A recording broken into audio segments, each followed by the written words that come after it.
Hello dear friends, I am Mohibullah Ansari, IPS officer.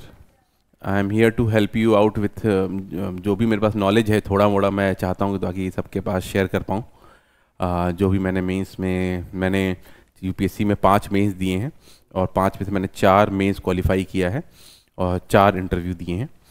तो मुझे लगता है थोड़ा मोड़ा जो मेंस का नॉलेज है मेरे पास, कैसे आंसर लिखना होता है वो मैं आपको बता देता हूँ। इससे पहले मैंने मेंस आंसर राइटिंग की वीडियो भी डाली है, mains notes making answer video डाली है, तो मेंस नोट्स की भी वीडियो ज़रूर आप देखिएगा, ठीक है। उस मेंस नोट्स मेकिंग के साथ में ये वीडियो देखिएगा तो आपको ज़्यादा फायदा होगा, ठीक है। सबसे पहले जब भी आप कोई भी एग्ज़ाम देने जाते हैं, सबसे इंपॉर्टेंट तो एग्ज़ाम का पैटर्न समझना, ठीक है।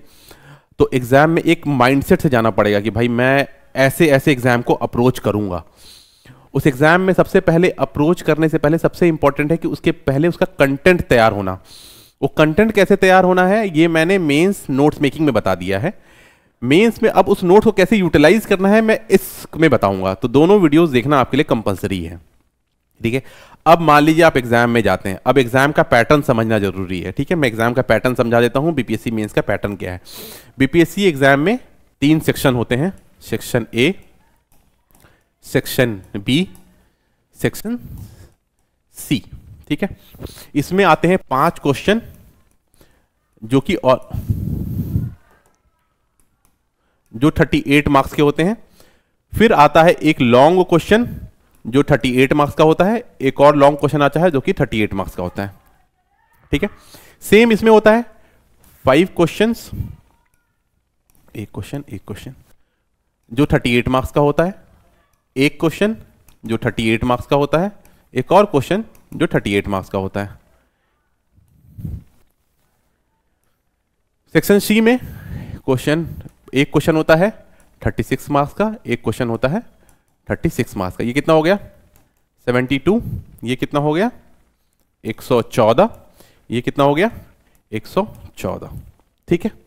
समझ में आ रहा है। अगर आप इसको इन जनरल नॉर्मल देखेंगे तो बस ज्यादा मार्क्स का डिफरेंस नहीं है, मुश्किल से 1-2 नंबर का डिफरेंस है। तो almost her question almost on an average पर क्वेश्चन जो है 36 to 38 मार्क्स के बीच का होता है, ठीक है। आप क्वेश्चंस काउंट करिए कितने, 1 2 3 4 5 6 7 8, टोटल 8 क्वेश्चंस आते हैं। टोटल मार्क्स कितना होता है 300 मार्क्स का होता है टोटल। ये इन तीनों को आप जोड़ेंगे तो 300 मार्क्स बनेगा मार्क्स। और टाइम कितना होता है अपने पास 3 आवर्स। 3 आवर्स मतलब 180 मिनट्स। ये क्वेश्चंस बड़े होते हैं, ये क्वेश्चंस बड़े होते हैं, ठीक है। ये क्वेश्चन छोटे छोटे होते हैं लेकिन 5 होते हैं, तो इसमें आपको टाइम ज्यादा लगता है बनाने में, ठीक है। तो मैं ये अज्यूम करता हूं कि आपके 300 मार्क्स जो हैं ऑलमोस्ट 8 क्वेश्चंस हो गए 180 मार्क्स में। तो हर क्वेश्चन को आपको कितना टाइम देना पड़ेगा ऑलमोस्ट देख लीजिए।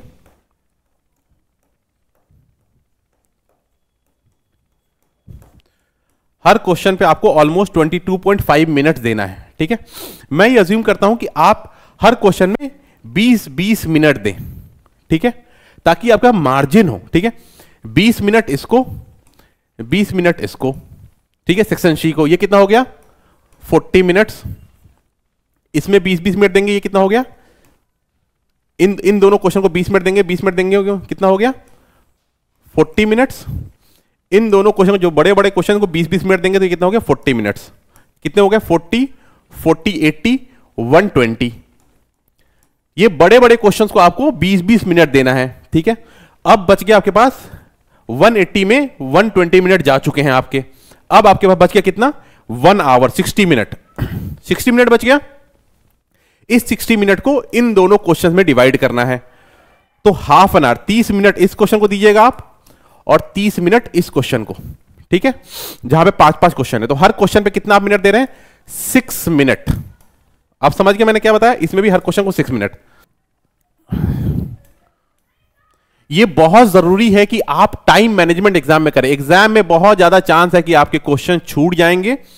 एग्जाम में कंटेंट और टाइम मैनेजमेंट दोनों बहुत इंपॉर्टेंट है, बहुत बहुत बहुत इंपॉर्टेंट है, ठीक है ना।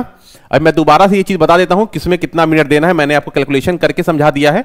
अब मैं एक प्रिसाइजली बता देता हूं कि आपसे क्या एक्सपेक्टेड है कि आप किस पे कितने मिनट दीजिएगा। ठीक है, section A, section B, section C, इनके दो क्वेश्चंस हैं जो मेनली स्टैटिस्टिक भी आते हैं एक पेपर में। ठीक है, इनमें आप दोनों क्वेश्चन में 20 मिनट इंटू 2 40 मिनट दीजिएगा। इसमें 5 क्वेश्चंस में हर क्वेश्चन में 6 मिनट देना है, 30 मिनट्स, और बाकी 2 क्वेश्चंस हैं इसमें, उसमें 20 मिनट्स। इसमें भी 5 क्वेश्चंस हैं, इंटू 6 मिनट 30 मिनट दीजिएगा, और 2 क्वेश्चन और हैं जो बड़े बड़े क्वेश्चंस आते हैं, उसमें आप देंगे 40 मिनट्स। 70 70 40 आप जोड़ लीजिए, ये टोटल मिला के 180 मिनट हो जाते हैं, इक्वल्स टू 3 आवर्स। डन। अब भाई बहुत बार ऐसा होता है कि सर हम क्वेश्चन हम 6 मिनट में नहीं कर पाते हैं, क्या करें, अक्सर 8 मिनट चला जाता है। तो आपको घड़ी रखनी है। ठीक है, और जैसे ही जैसे पहला क्वेश्चन आप कर रहे हैं, इसमें आपका 5वां मिनट आ गया, 5वें मिनट बाद आप उस आंसर को कंक्लूड करने लग जाइए, उस आंसर को कंक्लूड करिए फटाफट, और 6ठे मिनट में वाइंड अप कर देना है। आपको 7वें मिनट नहीं जाना। ये कैसे होगा? ये बार बार प्रैक्टिस से होगा। जैसे ये क्वेश्चन आप कर रहे हैं, ये 20 मिनट में एक क्वेश्चन कर रहे हैं, तो कोशिश कीजिए कि प्रैक्टिस ज्यादा करेंगे तो 15 से 16 17 मिनट में एक क्वेश्चन हो जाएगा, ताकि ये जो क्वेश्चन में आप टाइम बचा पाएंगे, ये आप स्टैटिस्टिक में यूज कर पाएंगे। ठीक है, ये आपको खुद ही देखना। बहुत लोगों का स्टैटिस्टिक अच्छा होता है, वो 5 मिनट में एक क्वेश्चन कर लेते हैं, बहुत अच्छी बात है। ठीक है, 10 मिनट में एक क्वेश्चन कर लेते हैं, बहुत अच्छी बात है। मैं ऑन एन एवरेज मान रहा हूं कि कोई भी एवरेज बच्चा 20 मिनट स्टैटिस्टिक के क्वेश्चन करने में लेगा। ठीक है, और उसको अच्छे से करना है, क्योंकि स्टैटिस्टिक में आप गलत करने का स्कोप नहीं है, उसमें पूरे 72 मार्क्स आप पूरा उठा लेते हैं। ठीक है, बाकी में हो सकता है नंबर कट जाए, इन सब में नंबर थोड़े थोड़े कटते हैं, बट स्टैटिस्टिक ऐसा है जिसमें पूरे नंबर आते हैं। तो इसमें से हर में से 2-2 मिनट बचाकर आप उसमें डाल सकते हैं, और उसको अच्छे से अप्रोच करिए। तो क्या होगा, इसको 5वें मिनट पे इस क्वेश्चन को खत्म करने की कोशिश करनी है। ठीक है, हर 5वें मिनट पे, 6ठे मिनट तक खत्म हो जाना चाहिए। ये 20 मिनट है, हर 19वें मिनट पे आपको करना है, या 15वें 16 मिनट पे आपको आंसर कंक्लूड करने लग जाना है। तो ये हो गया आपका टाइम मैनेजमेंट। ठीक है, ये सबसे ज्यादा इंपॉर्टेंट होता है किसी भी एग्जाम में। ठीक है, अब आते हैं हम लोग मेंस आंसर राइटिंग पे। ठीक है, मेंस आंसर राइटिंग में जैसे कि मैंने अभी मेंस का जो नोट्स बनाना सिखाया था, उसमें मैंने बताया था कि जब भी आप आंसर लिखते हैं, आप उसमें 3 चीजें ध्यान देते हैं, इंट्रो, बॉडी, कंक्लूजन। ठीक है, मैंने ये भी बता दिया कि इंट्रो कैसे बनाना है, ठीक है, कंक्लूजन कैसे बनाना है। ठीक है, अभी आगे फिर से मैं एक बार रिपीट कर देता हूं, मैंने नोट्स मेकिंग में बताया था। किसी भी आंसर में मान लीजिए आपको क्वेश्चन पूछा जाता है कि जुडिशियल में पेंडेंसी क्यों है, जुडिशियरी में इतनी पेंडेंसी क्यों है, इस पे मान लो एक क्वेश्चन आता है। मैं सैंपल भी दिखाऊंगा मेंस आंसर राइटिंग के कैसे लिखते हैं, मैं खुद के आंसर दिखाऊंगा। ठीक है, तो इसमें आप इंट्रो लिखेंगे कि भाई जुडिशियरी में, सबसे पहले इंट्रो में क्या लिखेंगे, 2-3 पॉइंट लिखेंगे कि भाई इंट्रो में कि जुडिशियरी में कितने पेंडिंग केसेस हैं और क्यों हैं और क्या सॉल्यूशन है। ठीक है, आप सबसे पहले लिखेंगे भाई कितने केसेस पेंडिंग है, इसमें आप इंट्रो में इंट्रो लिखेंगे। ठीक है, फिर आप अगला बॉडी में लिखेंगे, बॉडी में जो भी इसमें सवाल पूछा होगा वो लिखेंगे, और फिर कंक्लूजन लिखेंगे। ठीक है, कंक्लूजन क्या होता है, कोई भी एंड में कंक्लूड करता है, तो कंक्लूजन हमेशा आपका फ्यूचरिस्टिक होना चाहिए। आप ये सोचिए कि कोई भी आदमी सोचता है कि भाई एंड में अच्छी बात करके जाए, कि भाई कंक्लूड करिए कि हाँ इतने केसेस पेंडिंग है, इतने केसेस इन्होंने अभी रफा दफा हो गए, और कितने ही केसेस पेंडिंग है जो बहुत जल्द हो जाएंगे। ठीक है, उसका एक और सॉल्यूशन है, आप क्या करिए, जो आपने वे फॉरवर्ड या स्टेप्स नीडेड बचाया याद किया है, उसमें से एक स्टेप्स नीडेड या वे फॉरवर्ड बचाकर उसको पैराग्राफ फॉर्म में इलोंगेट करके लिख दीजिए, वो आपका कंक्लूजन बन जाएगा। तो कंक्लूजन क्या होना चाहिए, हमेशा फ्यूचरिस्टिक होना चाहिए।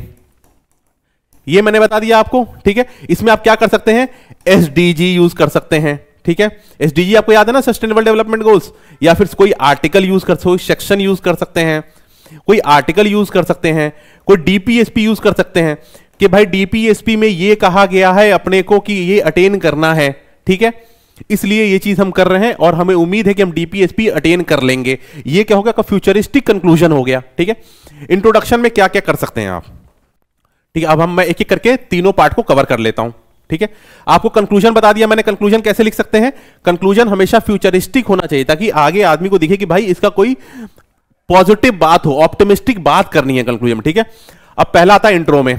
इंट्रो कितने तरीके के होते हैं? पहला, इंट्रो में या तो आप बेसिक डेफिनेशन लिख दीजिए, जैसे मान लो आपसे हीट वेव के बारे में पूछा हुआ है, ठीक है, तो हीट वेव जब भी आप आंसर शुरू करते हैं हीट वेव का डेफिनेशन लिख दीजिए, एग्जैक्ट जो डेफिनेशन उसका है। नहीं याद है तो नॉर्मल कोई भी डेफिनेशन लिख दीजिए, या फिर अगर आपको और भी अच्छा आंसर बनाना है तो आप कोई डेटा लिखिए इंट्रोडक्शन में कि भाई इस साल इतने हीट वेव आए हैं, या पिछले साल इतने हीट वेव आए थे, या इस साल इंडिया में इतने लोग हीट वेव से मर गए, या फिर अगला एक और क्या आता है, डेटा हो गया, अगला हो गया रीसेंट एग्जाम्पल। अब जब भी आपने डेफिनेशन लिखा, मान लो आपका कोई रीसेंट एग्जांपल है कि यहां पे बहुत ज्यादा हीट वेव आया था, आप एग्जांपल ऐड कर दीजिए कि भाई इस कंट्री में या इस स्टेट में या इस डिस्ट्रिक्ट में हीट वेव आया था रिसेंटली, एग्जांपल में हमने ये पाया है, ठीक है। ये हो गया डेटा। कोई फैक्ट लिख दीजिए, ठीक है, कोई सा भी फैक्ट जो कोर बात हो, ठीक है, वो लिख दीजिए। तो ये आपका तरीका होता है इंट्रोडक्शन स्टार्ट करने का, ठीक है ना। ये हो गया इंट्रोडक्शन स्टार्ट करने का तरीका। बॉडी क्या होता है? बॉडी में आपको क्या करना है, जो भी आपसे क्वेश्चन में पूछा गया है, क्वेश्चन की लाइन इस्तेमाल करनी है, क्वेश्चन की हु लाइन इस्तेमाल करना है।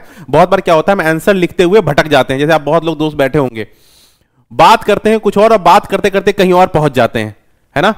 यही प्रॉब्लम है आंसर्स में।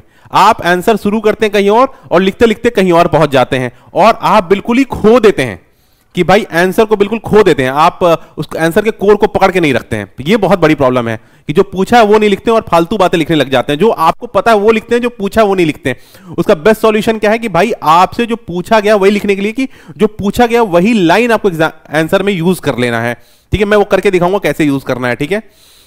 ये हो गया बॉडी। और हमेशा कोशिश कीजिए कि वे फॉरवर्ड, बॉडी के एंड में ही वे फॉरवर्ड जरूर लिखिए कि भाई स्टेप्स नीडेड कि आगे हम लोग क्या कर सकते हैं, और उसी वे फॉरवर्ड में एक दो पॉइंट बचाकर कंक्लूजन में लिख दीजिए, तो वो हो जाएगा आपका फ्यूचरिस्टिक या ऑप्टिमिस्टिक कंक्लूजन। अब मैं आपको सैंपल दिखा देता हूं, ठीक है, और बता देता हूं बॉडी में क्या होता है। बॉडी में कोशिश कीजिए खूब सारे एग्जाम्पल्स यूज करने के लिए। जैसे मैंने आप मेरा नोट्स मेकिंग का देखेंगे, कैसे पिछला वीडियो जो देखेंगे उसमें मैंने नोट्स मेकिंग का बताया, उसमें मैंने बहुत सारे एग्जांपल दिखाए हैं आपको कि कैसे एग्जांपल्स आप यूज कर सकते हो, नोट्स में लिख सकते हो, एग्जाम में कैसे यूज कर सकते हो। दूसरा, आपको ये नॉर्मल आंसर से अच्छा आंसर बनाने का तरीका मैं बता रहा हूं। डायग्राम यूज करिए। डायग्राम, जैसे एग्जाम्पल मैं आपको दिखा देता हूं एक डायग्राम बना के। जैसे मान लो आपसे पूछा हुआ है कि भाई डेटा से क्या डेवलपमेंट कैसे कर सकते हैं, है ना, और क्या इशू आता है। तो देखो आप कर लो कि भाई आपको एग्जांपल दे रहा हूं कि डेटा डिवाइड, आप समझते हो क्या होता है। डेटा डिवाइड ये होता है कि कुछ लोगों के पास ज्यादा डेटा का एसेसिबिलिटी है, कुछ लोगों के पास कम एसेसिबिलिटी है। जो गांव में आदमी है, जो उतना पढ़ा लिखा नहीं है, ठीक है, या शहर में कोई आदमी है जो ज्यादा पढ़ा लिखा नहीं है, उसको डेटा इस्तेमाल करने नहीं आता, मोबाइल इस्तेमाल या लैपटॉप इस्तेमाल या इंटरनेट इस्तेमाल करने नहीं आता है, तो वो डेटा डिवाइड हो गया।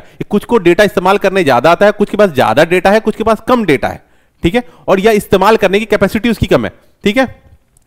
और डिजिटल डिवाइड भी होता है। जैसे बहुत लोग पास इंडिया में कुछ लोग पास लैपटॉप है, कुछ लोग पास नहीं है, कुछ लोग पास इंटरनेट एक्सेसिबिलिटी है, कुछ लोग पास नहीं है। तो सबसे पहले क्या हो गया, डिजिटल डिवाइड, है ना। डिजिटल डिवाइड मैं एग्जांपल दे रहा हूं आपको, ठीक है। डिजिटल डिवाइड हो गया। डिजिटल डिवाइड से क्या होगा कि भाई बहुत लोगों के पास, डिजिटल डिवाइड मतलब हो गया कि बहुत लोगों के पास इंफॉर्मेशन नहीं है, ठीक है, मतलब इंटरनेट से कनेक्टिविटी नहीं है, या फिर लैपटॉप मोबाइल से कनेक्टिविटी नहीं है, ठीक है। इससे क्या हो गया, डेटा डिवाइड हो गया आपके पास। एग्जांपल दे रहा हूं आपको, है ना, एक डायग्राम का, डेटा डिवाइड, ठीक है, कि डिजिटल डिवाइड था क्योंकि उसके पास डिजिटल अवेलेबिलिटी नहीं थी, उसके पास डेटा डिवाइड हो गया, उसके पास नॉलेज पहुंचा ही नहीं। जब डेटा नहीं पहुंचा तो क्या होगा, इंफॉर्मेशन डिवाइड। मतलब इंफॉर्मेशन डिवाइड मतलब इंफॉर्मेशन किसी के पास कम, किसी के पास ज्यादा हो गया। तो किसी के पास डिजिटल अवेलेबिलिटी कम ज्यादा है, उसलिए डेटा अवेलेबिलिटी भी कम ज्यादा हो गया। उसी तरीके से उसी की वजह से इंफॉर्मेशन डिवाइड भी कम ज्यादा हो गया। फिर आगे आ जाए, जब किसी पास इंफॉर्मेशन डिवाइड, जैसे मान लो आपको किसी पेंशन के स्कीम के बारे में पता है तो आपको ज्यादा फायदा होगा।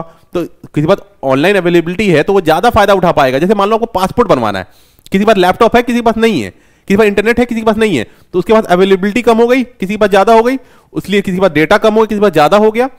उसके पास किसी के पास उसी की वजह से किसी सामने वाले जिसके पास ए के पास इंफॉर्मेशन ज्यादा, उसके पास इंफॉर्मेशन ज्यादा हो गया, और बी के पास इंफॉर्मेशन कम हो गया। तो जिसके पास इंफॉर्मेशन ज्यादा हो, क्या होगा, उसका डेवलपमेंट का चांस ज्यादा होगा, स्कीम्स के बारे में ज्यादा पता होगा। तो ये डेवलपमेंट डिवाइड हो गया। डेवलपमेंट डिवाइड हो गया।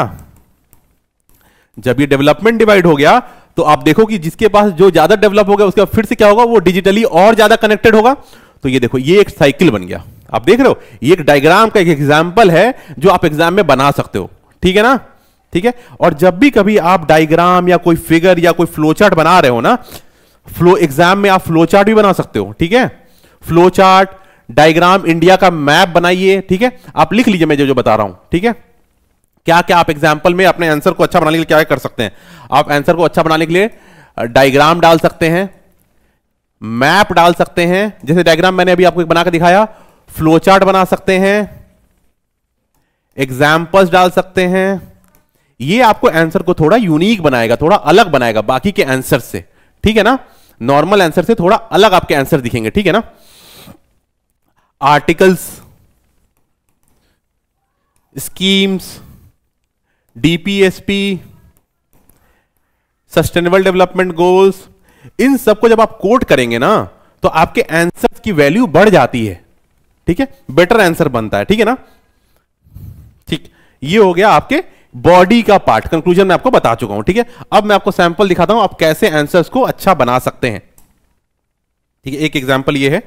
ठीक है, अब एक क्वेश्चन है कि भाई, क्वेश्चन पढ़ देता हूं, list the factors of heat waves and discuss the measures to be adopted to mitigate the impact of recent incidents of heat waves. ठीक है, तो देखो अब मैंने क्या किया कि यहां पे डेटा यूज किया है। ठीक है, इंट्रोडक्शन में डेटा यूज किया। According to the Down To Earth एक रिपोर्ट होगी।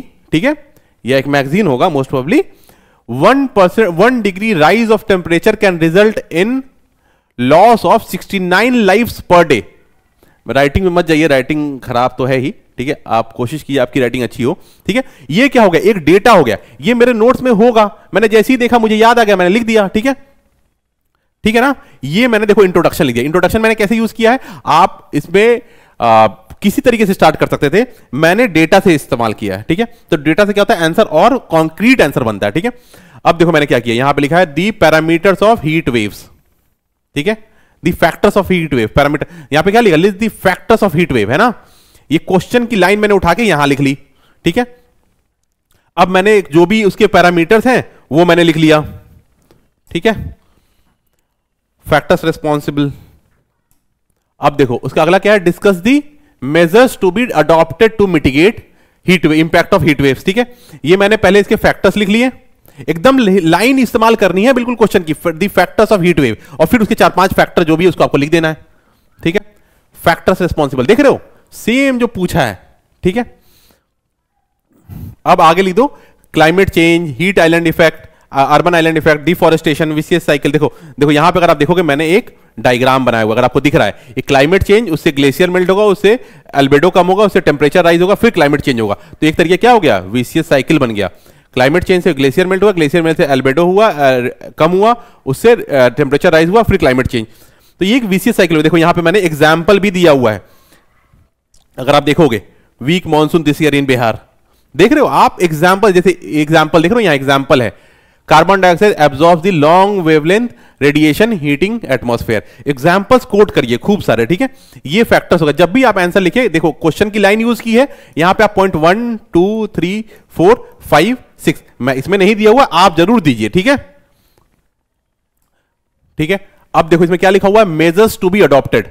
इसके पहले देखो क्या लिखा हुआ है, फैक्टर्स रिस्पॉन्सिबल। ठीक है, देखो एग्जैक्टली वही, factors for the heat waves and measures to be adopted to mitigate the impact of recent, measures to be, ठीक है, मेजर्स टू बी अडॉप्टेड, यही क्वेश्चन में लाइन था, वही लाइन तुम आपने जो है सब हेडिंग में क्वेश्चन में लिख लिया आंसर में। ठीक है, अब मेजर्स क्या अडॉप्ट कर सकते हो, अफॉरेस्टेशन, एग्जाम्पल बॉन चैलेंज, पढ़िएगा बॉन चैलेंज के बारे में, है ना, अगर नहीं पता है तो।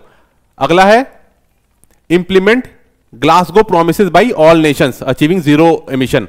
थर्ड क्या है, wetland revival, example efforts of one of the IAS officers in Begusarai revive dried river. आप समझ रहे हो, तो फिर ये 4 पॉइंट हो गया, power supply to be ensured, power heat wave में पावर सप्लाई करोगे तो आप चांसेस है कि लाइफ बचा सकते हो कूलिंग इफेक्ट की वजह से। ठीक है, तो देखो एग्जाम्पल यूज किया है, प्रॉपर एग्जाम्पल जो ऑन ग्राउंड इंपैक्ट आया है उसका एग्जाम्पल यूज करना है, समझो ना। इससे क्या होगा कि आपके आंसर की वैल्यू बढ़ जाती है। ठीक है, अब ये इसमें मैंने देखो, इसमें पहले ये मेजर्स टू बी अडॉप्ट क्या होगा, ये स्टेप्स क्या आपको आगे लेना है, तो जब ये स्टेप्स नीडेड जब हो ही गया तो आगे जरूरत नहीं है, ठीक है ना। इसमें कंक्लूजन वाला पार्ट जो है वो अगले पेज में जो कि मिस हो गया है, इसमें ऐड नहीं हुआ है, इसमें आपको कंक्लूजन भी ऐड करना है। एक जो पॉइंट जो आप वे फॉरवर्ड में लिखना चाहते थे वही पॉइंट आप कंक्लूजन में एक बड़ा सा बनाकर लिख दीजिए, ठीक है।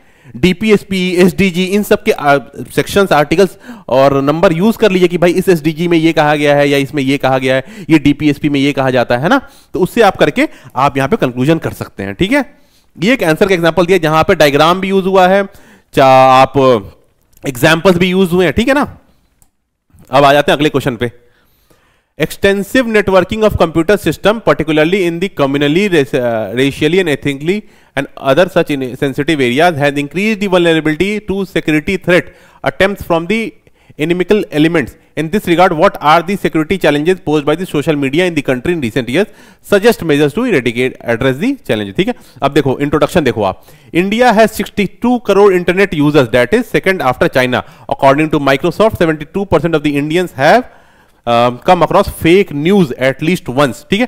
ये मेरे पास कहां से आया, ये डेटा कहां से आया? ऐसा तो है नहीं कि मेरे के अंदर भाई मैं इतना पढ़ लिया हूं कि सब डेटा याद है, ऐसा है नहीं। मैंने नोट्स बनाया, उस नोट से मैंने अपने नोट्स बनाए है ना, अपने नोट बनाए और उस नोट को एक जगह रखा हुआ था, तो जैसे ही क्वेश्चन आता है मैं उसको यूटिलाइज कर लिया। अब इसमें देखो मैंने इंटरनेट का डेटा था बट यहां पे यूटिलाइज कर लिया, तो आपको यह भी देखना पड़ेगा कौन सा डेटा कहां पे यूटिलाइज हो सकता है, ठीक है। देखो एग्जैक्टली क्वेश्चन की लाइन लिखी हुई है, क्या लिखा हुआ है यहां पे मैं आपको पढ़ के सुना देता हूं। यहां लिखा है has increase the vulnerability to security threat attempts from inimical element, लिखा हुआ है vulnerability to security rise due to social media, same security challenge posed by social media. Question की लाइन उठा के मैंने यहां डाली और उसी के पॉइंट्स मैंने लिख दिए, हेट न्यूज है, सोशल क्लीवेजेस हो जाते हैं सोसाइटी में।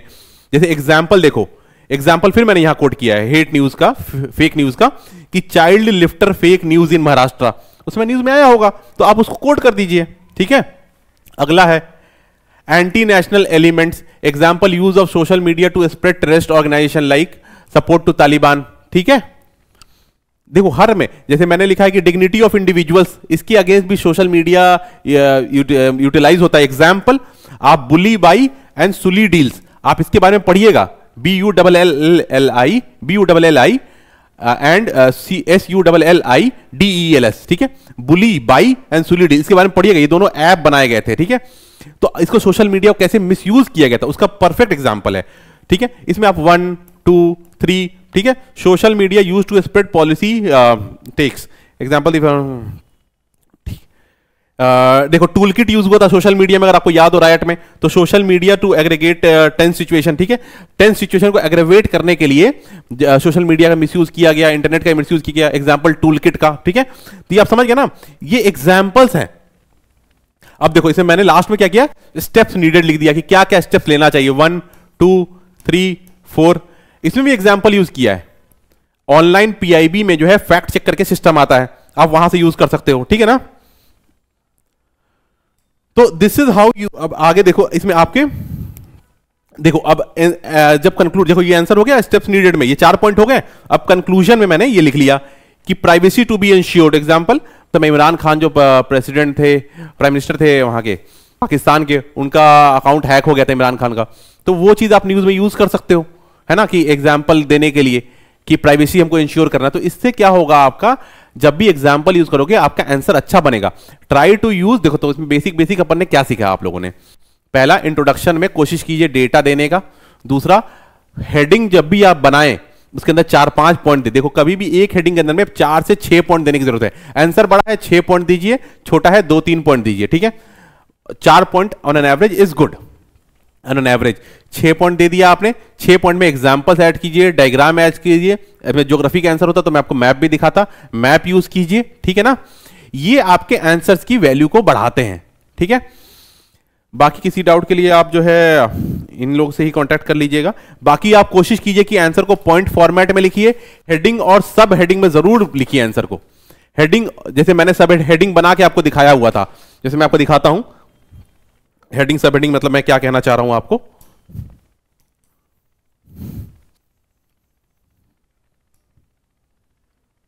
देखो यहां पे जैसे मैंने आपको दिखाया कि वल्नरेबिलिटी, देखो ये हेडिंग है, vulnerability to security rise due to social media, ठीक है, ये हेडिंग है। इसका सब हेडिंग क्या है? Hate news, social cleavages broadened, है ना, ये आपका क्या है? ये आपका सब हेडिंग है। Anti national elements, dignity of individual, social media used, ठीक है, टू स्प्रेड पॉलिसी टेक्स। तो ये आपके सब हेडिंग्स हैं और वो हेडिंग है। हेडिंग आपके क्वेश्चन से ही बन जाएंगे, उसके नीचे सब हेडिंग्स होंगे, ठीक है ना। ऐसे आपको हेडिंग्स, सब हेडिंग, तो हेडिंग्स बनाने हैं, सब हेडिंग्स बनाने हैं, अंडरलाइन करना है कीवर्ड्स को, एग्जांपल्स यूज करने हैं, डायग्राम बनाना है। ये सब कैसे होगा? ये खूब टेस्ट देना पड़ेगा, प्रैक्टिस करना पड़ेगा, वहां से आएगा। Rome was not built in a day. आप सोचोगे भाई आज ही उठूंगा एकदम शानदार आंसर लिख दूं, ऐसा नहीं होगा। आप नोट्स बनाओगे, उसको याद करोगे, फिर बार बार आंसर लिखोगे, तब जाके आपके नोट्स अच्छे बनेंगे, ठीक है ना। चलिए, thank you this, I hope this was useful for everybody.